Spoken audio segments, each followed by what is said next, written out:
আর ওকে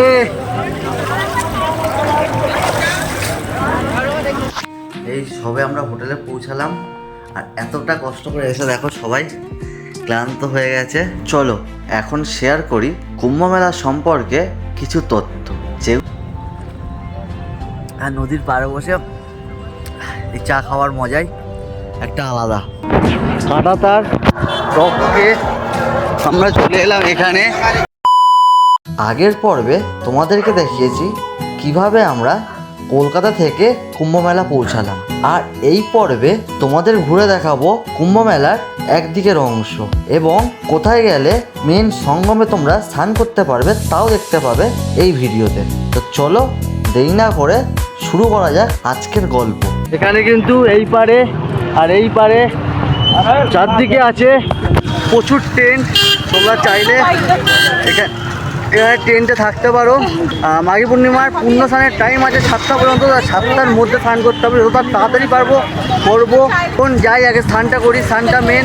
তারপর হোটেলে গিয়ে চেকিং করবো, কিছু খাওয়া দাওয়া করবো। তারপর তোমাদের যা যা ইনফরমেশান দিতে পারি সেটা তোমাদেরকে দেবো। তো চলো আমার সাথে থাকো, দেখা যাক তুমি কতদূর কী করতে পারি তোমাদের জন্য। আর আজকে কিন্তু মাঘী পূর্ণিমা, হাতে আর মাত্র একটা স্নান পূর্ণ স্নান বাকি আছে। সেই দিনে যদি তোমরা ঠিকমতো আসতে চাও তাহলে আমার এই ভিডিওটা থাকবে সেরা গাইড। আমরা প্রায় 20 মিনিট ধরে সোজা হেঁটেই যাচ্ছি। আর নৃত্য করতে এসছি, না হাঁটলে কি হয়, তাই জন্য কিন্তু হেঁটে যাচ্ছি। আর কতটা হাঁটতে হবে, বেশ অনেকটাই রাস্তা, 1.8 কিলোমিটার দূরে আমাদের নামিয়ে দিয়েছিল। তো সেই ম্যাপ দেখে আমরা এখন সেই মেন সঙ্গমের দিকে এগিয়ে যাচ্ছি। আর তোমাদেরকে মেন সঙ্গমের ভিড়টা কেমন আছে সেটাও তোমাদেরকে দেখাবো। তো চলো আগে স্নান তারপর সব কিছু। আর মাঘী পূর্ণিমার পূর্ণ স্নান টাইম হচ্ছে 7টা পর্যন্ত। 7টার মধ্যে যেভাবেই হোক স্নান কিন্তু করতেই হবে। আর এদিকের মানুষরা সব স্নান করে ফিরছে।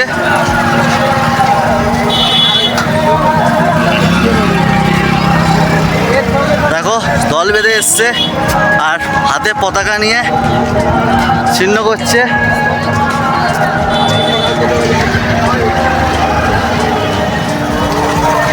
আর এদিকে কিন্তু সূর্য অস্ত যেতে চলেছে। আর এই টাইমে স্নানটা হবে, পূর্ণ স্নান করতে এসছি, করবো। আমি এসছি, তোমরাও পারবে। 26 তারিখ লাস্ট স্নান, তার আগে অবশ্যই তোমরা এখানে এসে একবার স্নান করে যাও। আর তার থেকেও বড়ো কথা, এই লাইফ টাইম অপরচুনিটিটাকে নিজের চোখে একবার দেখো। আমরা চলে এসছি সঙ্গমে। আর এখান দিয়ে দেখো সঙ্গমের অবস্থাটা দেখো, শুধু মাথা আর মাথা, আর কিছু দেখা যাচ্ছে না। আর প্রচণ্ড একটা ভিড়। আর তোমাদের অতটা শেয়ার করতে হবে, আমি যতটা পারবো চেষ্টা করছি, যতটা পারবো তোমাদের সামনে তুলে ধরবো। তো চলো যাওয়া যাক মেন জায়গা পর্যন্ত। কাঁটাতার টপকে আমরা চলে এলাম এখানে। আর দেখি এখান দিয়ে, এখানে দেখো সবাই টেন্ট করে আছে। আর এখান দিয়ে নৌকা যাচ্ছে সঙ্গম ঘাট পর্যন্ত, মেন সঙ্গম পর্যন্ত নৌকা যাচ্ছে এখান দিয়ে। আর চারিদিকেই পড়ছে। আর এখানে কিন্তু প্রচুর মানুষ স্নান করছে, চাইলে এখানেও স্নান করে নিতে পারো। তো চলো মেন জায়গা পর্যন্ত যাওয়া যায় কি না সেটাই একবার চেষ্টা করে দেখা যাক, মেন জায়গা পর্যন্ত যেতে পারি কি না। আর যদি যেতে পারি, ভগবানের ইচ্ছায়, মহাদেবের ইচ্ছায় সবই সম্ভব। যদি মহাদেব চায় তো আমি মেন জায়গা পর্যন্ত চলে যাব। আর যারা ঠাকুর বিশ্বাস করো না, নাস্তিক টাইপের, তাদেরকে বলবো যে ভারতবর্ষকে যদি চিনতে চাও তোমাকে একবার হলেও এই প্রয়াগরাজে আসতে হবে। এই মেলাতে, কুম্ভ মেলাতে এসে একবার হলেও ঘুরতে হবে। ঠিক আছে ঠাকুর বিশ্বাস করো না, কিন্তু ভারতবর্ষকে চিনতে গেলে এই প্রয়াগরাজ কুম্ভ মেলাতে একবার হলেও তোমাদেরকে ঘুরে যেতে হবে। এখানে এরকম রাস্তা দিয়ে আমরা চলেছি, এবড়ো খেবড়ো, খুব সাবধানে হেঁটে যেতে হবে। আর সামনে কিন্তু এত ভিড়, এই বিশাল ভিড় কিন্তু সামনে।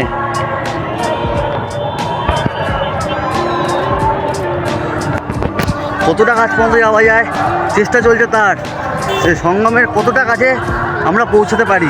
চলো তোমাদেরকে দেখাতে পারবো পুরোটা, যে কতটা কাছ পর্যন্ত আমরা যেতে পারলাম, কতটা কাছ পর্যন্ত তোমরা আসতে পারবে। আমি পেরেছি মানে তোমরাও পারবে। বাড়ি থেকে কিচ্ছু ঠিক ছিল না, টিকিটও কনফার্ম ছিল না, শুধু মনে এইটুখানি ভরসা ছিল যে আমাকে সঙ্গম পৌঁছাতে হবে, যে হবেই হোক আমাকে সঙ্গম পৌঁছাতে হবে। আর আমি সেইটা পেরেছি, আমি পারলে তোমরাও পারবে। তাই আর একটা স্নান বাকি, চলে আসো সেদিনে আর স্নান করো, পূর্ণ স্নান। এইটা 144 বছর পর এসছে, আর কিন্তু কবে আসবে আমরা সেদিনকে আর থাকবো না। তো একবার অন্তত এসে এইটা নিজের চোখে দেখো। এখানে বিক্রি হচ্ছে পুজোর জিনিস, তোমরা চাইলে এখানে পুজোও দিতে পারো। আর এই যে চলে এসেছি মেন সঙ্গমের একদম কাছে, আর এখানটায় স্নান করব। তো তোমরা অবশ্যই আসো, স্নান করো, পূর্ণ স্নান করো। আর পূর্ণ দিনেই যে করতে হবে তাও নয়, এছাড়া যে কোনো দিন আছে সে কোনো দিনের যে কোনো দিন এসে তোমরা করতে পারো এই স্নান।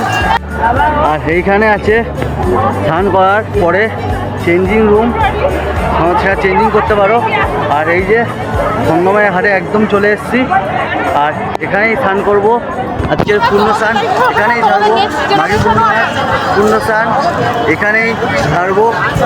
তারপরে আর ভিড় ওপর দিয়ে যেমন লাগছিল তেমন কিন্তু নয়, অনেকটাই ফাঁকা আছে এই মাঘী পূর্ণিমার আজকের দিনে। সকালের দিকে কেমন ছিল বলতে পারবো না, বাট এই এখন কিন্তু বেলার দিকে বেশ ফাঁকাই আছে। মানে তোমরা যদি সকাল টাইমটা অ্যাভয়েড করে আসো তাহলে কিন্তু ফাঁকাই পাবে।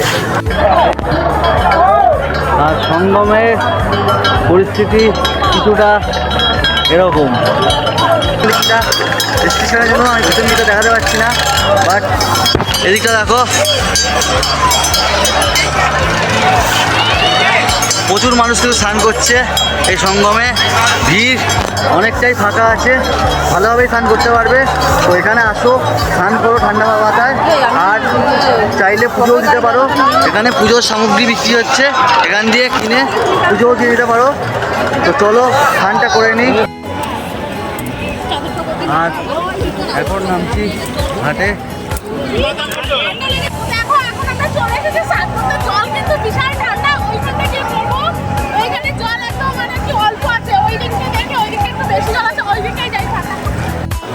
আর আমরা এখন চলে এসেছি সঙ্গমের ঘাটে, আর এখানে 4-5টা ঘাটে যে কোনো একটা ঘাটে নেমে তোমরা স্নান করতে পারো।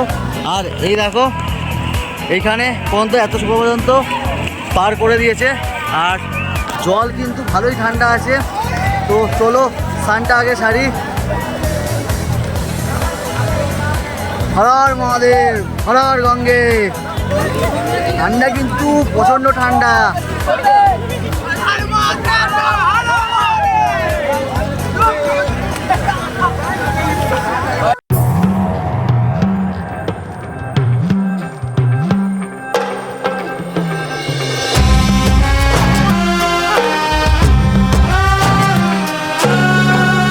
তো ফাইনালি আমি এখন সঙ্গম ঘাটে নেমে পড়েছি, আর সেখানে জল কিন্তু ভালোই ঠান্ডা, আর ঠান্ডা লাগছে বেশ। না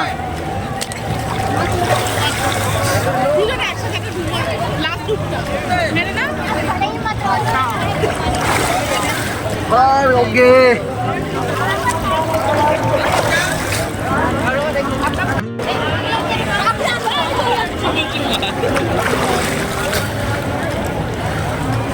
হর গঙ্গে। তো স্নান করে এলাম, আর তোমরা জানো কিছুই ঠিক ছিল না, টিকিট ছিল ওয়েটিং লিস্ট, কিছুই কনফার্ম হয়নি, কিন্তু মনে এইটুখানি জোর ছিল যে আমাকে আসতে হবে সঙ্গম ঘাট, আর আমি আসতে পেরেছি, মানে তোমরাও কিন্তু আসতে পারবে। আর একটা দিন হাতে আছে, একটা পূর্ণ স্নান আছে, সেই দিন তোমরা আসতে পারো, অথবা যে কোনো দিন 26 তারিখের মধ্যে এসে তোমরা স্নান করে নিতে পারো কিন্তু এইখানে। আর অন্য তারিখে এলে কি একটু ভিড়টা কম থাকবে, তাই জন্যই বলছি অন্য দিন এসেও তোমরা স্নান করে নিতে পারো এখানে। আর স্নান করে একটা অন্যরকম অনুভূতি, যেটা ফিলিংস হবে যে এতটা কষ্ট করে আসাটা সার্থক হলো এখানে, এইটা কিন্তু একটা আলাদাই অনুভূতি। তো চলো এখন চেঞ্জ করে নিই, জল প্রচণ্ড ঠান্ডা। এইদিকে মঞ্জু পুজো দিয়ে নিচ্ছে, আর এই পুজোর ডালা কিনতে পাওয়া যায় মাত্র 20 টাকাতে। মাত্র 20 টাকার বিনিময়ে পুজোর ডালা কিনে তোমরাও কিন্তু এখানে পুজো দিতে পারো।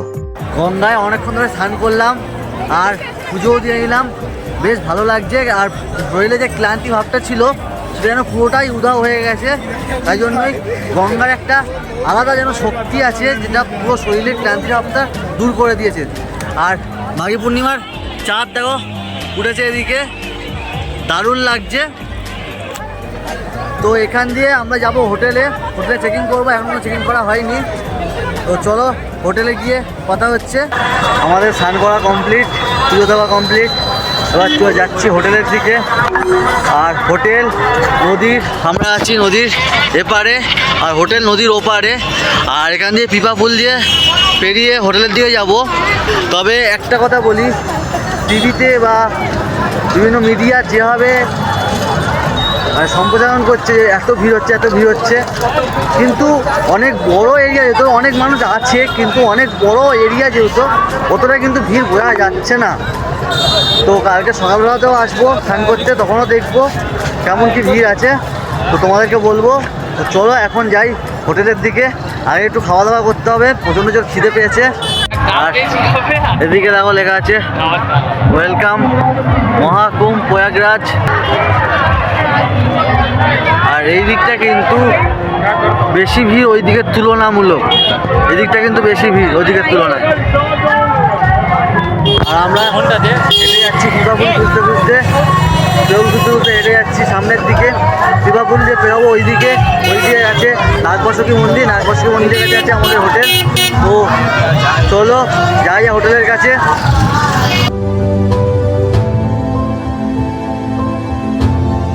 আমরা ছিলাম নদীর এপারে আর আমাদের হোটেল নেওয়া আছে ওপারে, তাহলে আমাদেরকে ঘুরে এখন যেতে হবে ওপারে। আর এই যে এই রাস্তাটা, এইটা প্রায় 8 কিলোমিটার এদিকে, আবার 8 কিলোমিটার ওদিকে, মানে প্রায় 11 কিলোমিটারের মতো এখন আমাদেরকে হাঁটতে হবে। আর টোটো ভাড়া 110, আর বাইক 200, মানে প্রচণ্ড বেশি বলছে, তাই জন্য ঠিক করলাম হেঁটেই যাবো এই রাস্তাটা। মেলাটাও ঘোরা হবে আর সাথে করে জায়গা মতো পৌঁছেই যাবো। তো দেখি কতদূর পর্যন্ত যেতে পারি, পরিস্থিতি থাকে তোমাদের শেয়ার করছি। চলো যা, আমরা এখন হোটেল যেতে পারিনি, ডিনার করে নিচ্ছি, প্রচুর খিদে পেয়েছে, তাই হয়েছে ডিনার। রাতের ডিনারে আমরা নিয়ে নিয়েছিলাম ছোলা রাইস, আর এই ছোলা রাইসের দাম পড়েছিল 120 টাকা পার প্লেট। ঘড়িতে এখন সময় 8টা 35, আমরা ডিনার করে নিলাম, এখন খুঁজতে শুরু করলাম আমাদের হোটেল। আর খুঁজতে মানে ওপারে যেতে হবে, আর এতটা রাস্তা ঘুরে যেতে হবে, অনেকটা টাইম লাগবে। প্রচণ্ড জোর খিদে পেয়েছিল, সারাদিন কিছু খাওয়া হয়নি তেমন কিছু, তাই খেয়ে নিলাম। চলো এবার হাঁটি, খাবারটা হজম হয়ে যাবে।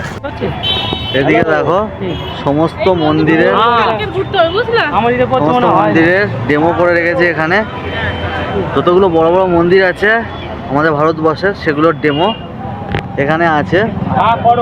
আস্তে আস্তে চোখে পড়ে গেল জিনিসটা। এইখানে দেখো কত সিঁদুর এখানে বিক্রি হচ্ছে লাইন ধরে।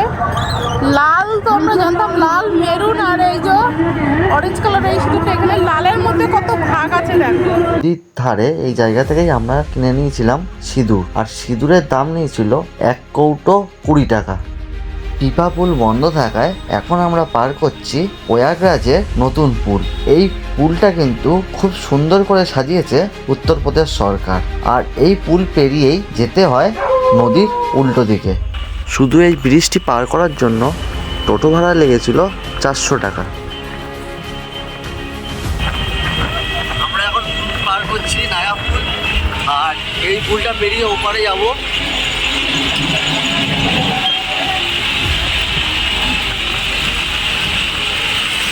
আর ওইদিকে আছে ট্রেনের ব্রিজ। এই ব্রিজটি কিন্তু 3 কিলোমিটার লম্বা। টোটোয় করে এই ব্রিজ পার হতে সময় লাগলো 5 মিনিটের একটু বেশি। তো ফ্রেন্ডস, আমরা এখন চলে এলাম মেলার ভেতরে, কুম্ভ মেলা, মেন মেলা যেটা, সেটার ভেতরে। আর এখানে কিন্তু প্রচুর দোকান আছে জিনিসপত্রের। এদিকে চায়ের দোকান, কুল্লার চা যেটাকে বলে, সেই চায়ের দোকান। আর এদিকে আছে নাকরদোল্লা। তো তোমরা এই মেলাটা ঘুরে নাও। মেলায় সব কিছু দেখানো সম্ভব নয়, ভিডিও বেশি বড় হয়ে যাবে, তাই জন্য মেলায় সব কিছু দেখানো সম্ভব নয়।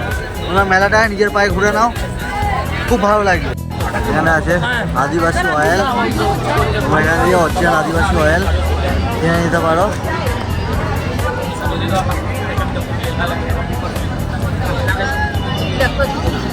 আর এদিকে আছে পুরো মেলাটা, এখান দিয়ে ঢুকতে হয়। আর এই যে সামনে আছে রাম মন্দির, রাম মন্দিরে ঢুকতে লাগবে এন্ট্রি ফি 50 টাকা করে।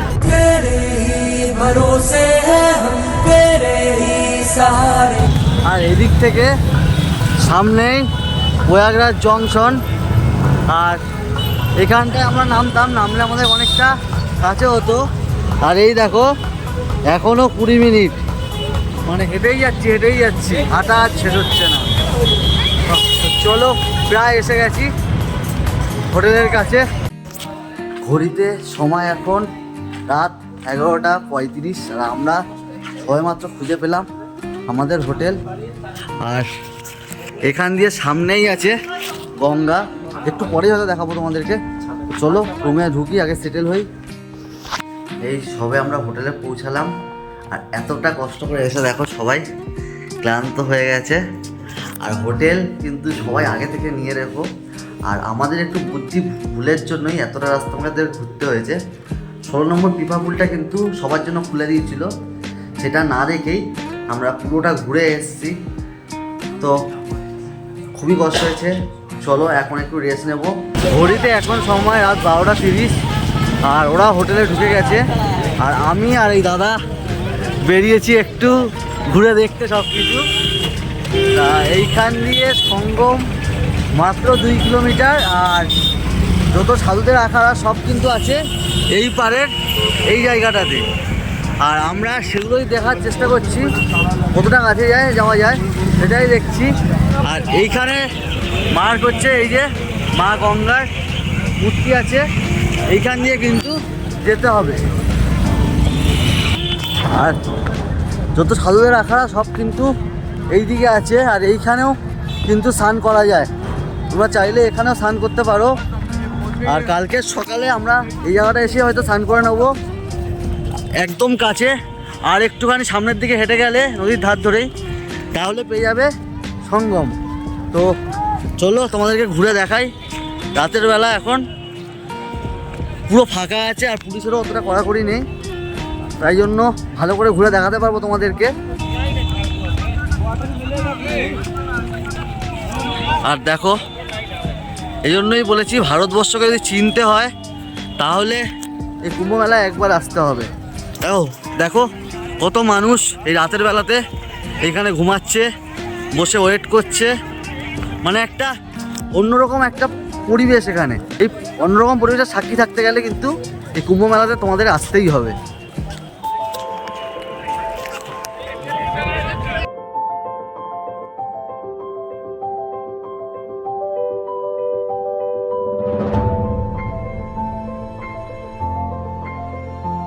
আর এদিকে দেখো কত মানুষ কিভাবে রাত কাটাচ্ছে, দেখো কত মানুষ রাত কাটাচ্ছে এখানে এইভাবে। অ্যাকচুয়ালি মনের জোরটাই বড় কথা। মনের জোর যদি থাকে তাহলে কিন্তু অবশ্যই এখানে এসে সারভাইভ করাই যায়। কত মানুষ আছে, কত মানুষ আগুন পোহাচ্ছে, মানে একটা রাতের বেলাতে একটা অন্যরকম পরিবেশ আছে এখানে। এইসব দেখার জন্যই রাতের বেলা বেরোলাম। রাতের বেলায় কেমন আছে ঘাটের পরিস্থিতি, থাকা যাবে কি না সেসবগুলো দেখার জন্যই। সবার পক্ষে তো হোটেল নেওয়া সম্ভব নয়, সেইগুলো দেখানোর জন্যই বার হলাম এখন তোমাদেরকে দেখানোর জন্য। তো চলো ঘুরে দেখাই।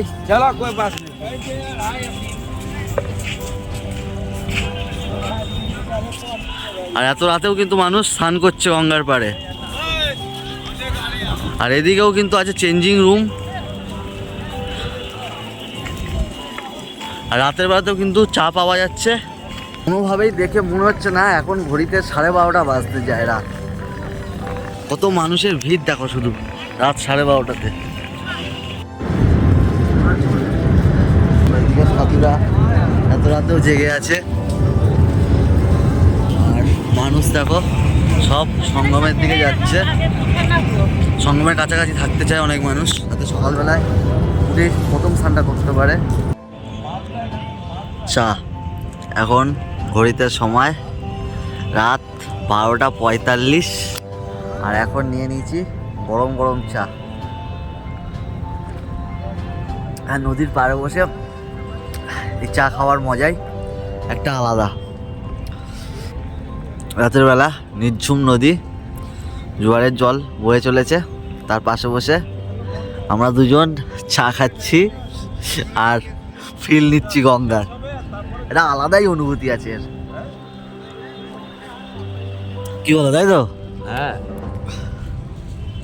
চলো এখন শেয়ার করি কুম্ভ মেলা সম্পর্কে কিছু তথ্য, যেগুলো না জানলে কুম্ভ মেলা কি বা মহাকুম্ভ মেলাটাই কি এইটা বোঝা এক প্রকার অসম্ভব হয়ে যায়। তাহলে চলো জেনে নিই কুম্ভ মেলার ইতিহাস সম্পর্কে কিছু কথা। কুম্ভ মেলা হলো হিন্দুদের অন্যতম বৃহত্তম ধর্মীয় সমাবেশ, যা প্রতি 3, 6 ও 12 বছর পরপর আয়োজন হয়। আর এই 12 বছর পরপর আয়োজিত কুম্ভ মেলা 12টি সম্পূর্ণ হলে তারপর হয় মহাকুম্ভ, যেটা এবার হচ্ছে প্রয়াগরাজে, যার পুরনো নাম এলাহাবাদ। এছাড়া হরিদ্বার, উজ্জয়িনী ও নাসিকে এই কুম্ভ মেলা অনুষ্ঠিত হয়। কুম্ভ মেলার পৌরাণিক কাহিনী। কুম্ভ মেলার উৎপত্তির মূল কাহিনী পাওয়া যায় শ্রী ভগবদ্গীতা, মহাভারত ও বিষ্ণু পুরাণে। পুরাণ অনুসারে দেবতা ও অসুররা যৌথভাবে সমুদ্র মন্থন করছিল অমৃত লাভের জন্য। যখন অমৃত কুণ্ড কলস থেকে বের হয় তখন দেব ও অসুরদের মধ্যে একটি সংঘর্ষ বাধে। এই যুদ্ধ 12 দিন ও 12 রাত ধরে স্থায়ী হয়, যা মানুষদের হিসাবে 12 বছর। এবং সেই সময় বিষ্ণুর বাহক গরুড় অমৃত কলস নিয়ে 4টি স্থানে প্রয়াগরাজ, হরিদ্বার, উজ্জয়িনী ও নাসিকে রাখেন। মনে করা হয় এই সময় অমৃতের কয়েকটি বিন্দু এইসব স্থানে পড়েছিল, ফলে এই 4টি স্থান অত্যন্ত পবিত্র হয়ে যায়। তাই এই 4টি স্থানে কুম্ভ মেলা অনুষ্ঠিত হয়। কুম্ভ মেলার প্রাচীন ইতিহাস। প্রাচীন ভারত। কুম্ভ মেলার সবচেয়ে পুরনো উল্লেখ পাওয়া যায় 8ম শতকে শঙ্করাচার্যের রচনায়। তিনি এই মেলায় প্রচলন ও ধর্মীয় গুরুত্ব ব্যাখ্যা করেছিলেন। তবে মনে করা হয় এই মেলা শুরুর সময় গুপ্ত যুগে, মধ্যযুগ, মুঘল আমলেও কুম্ভ মেলার অস্তিত্ব ছিল। আকবরের রাজত্বকালে প্রয়াগরাজে কুম্ভ মেলার গুরুত্ব বৃদ্ধি পায়। আধুনিক যুগ। ব্রিটিশ শাসক আমলে 19 শতকের শুরুতে কুম্ভ মেলা সংগঠিত রূপ দেখা যায়। 1870 সালে ব্রিটিশ সরকার ভারতে প্রথম মেলার নিরাপত্তার ব্যবস্থা চালু করে। কুম্ভ মেলার বর্তমান রূপ। বর্তমানে কুম্ভ মেলা বিশ্বের বৃহত্তম ধর্মীয় সমাবেশ হিসাবে পরিচিত। এখানে কোটি কোটি তীর্থযাত্রী একত্রিত হন, বিশেষত শাহী স্নানের জন্য। কুম্ভ মেলা মূলত 4টি স্থানে অনুষ্ঠিত হয়। প্রয়াগরাজ কুম্ভ মেলা গঙ্গা, যমুনা ও সরস্বতীর সঙ্গম স্থলে। হরিদ্বার কুম্ভ মেলা গঙ্গা নদীর তীরে। উজ্জয়িনী কুম্ভ মেলা হয় শিপ্রা নদীর তীরে। আর নাসিকের কুম্ভ মেলা হয় গোদাবরী নদীর তীরে। আজকের গল্প শেষ করছি এখানে। দেখা হবে কুম্ভ মেলার পরবর্তী এবং শেষ পর্ব নিয়ে। আজকের ভিডিও এখানেই শেষ করছি। দেখা হবে কালকে সকালে নতুন এপিসোডে।